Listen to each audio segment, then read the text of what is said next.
Donc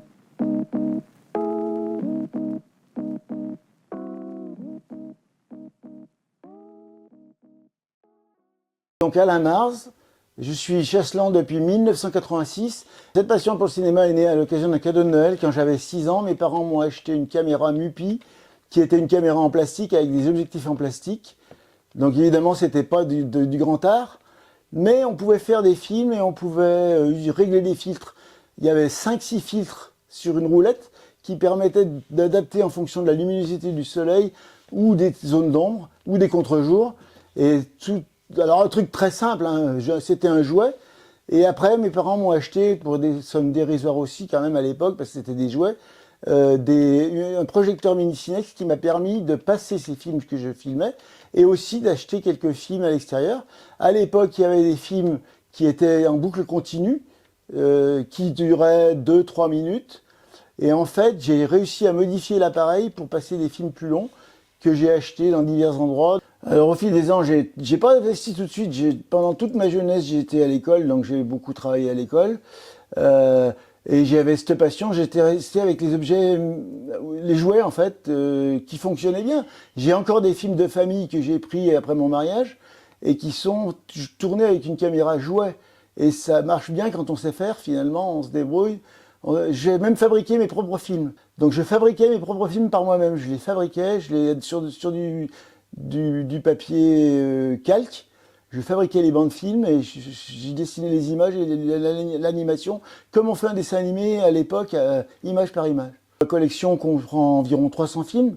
Alors c'est pas des films complets, c'est des films abrégés. La plupart du temps, c'est des films abrégés ou des digests. Les digests, ça peut représenter une durée entre 25 minutes et 1 heure, qui est un résumé d'un film d'1h45 ou de 2 heures, mais dans la chronologie d'histoire et avec le scénario original. Alors moi, les films qui ont marqué le plus ma vie, c'est Ben-Hur, avec Charlton Heston de 1959. Et puis les autres films qui m'intéressent beaucoup, c'est les comédies musicales américaines des années 60-70. Je projette aujourd'hui des films avec des projecteurs Super 8, j'en ai à peu près une quinzaine.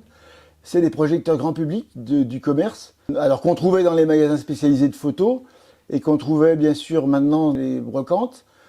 Et puis j'ai un garage où j'ai quelques épaves. Ça me sert de réservoir de pièces de rechange parce que finalement, souvent les pannes sont différentes suivant les appareils.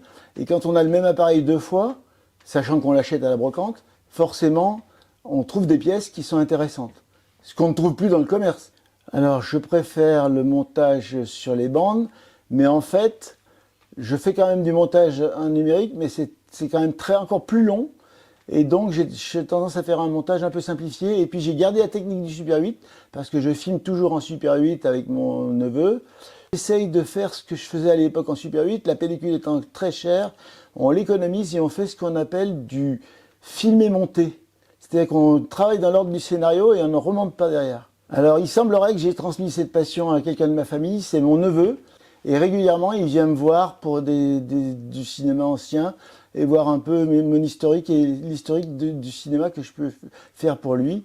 Je pense que c'est effectivement moi qui lui ai filé le virus.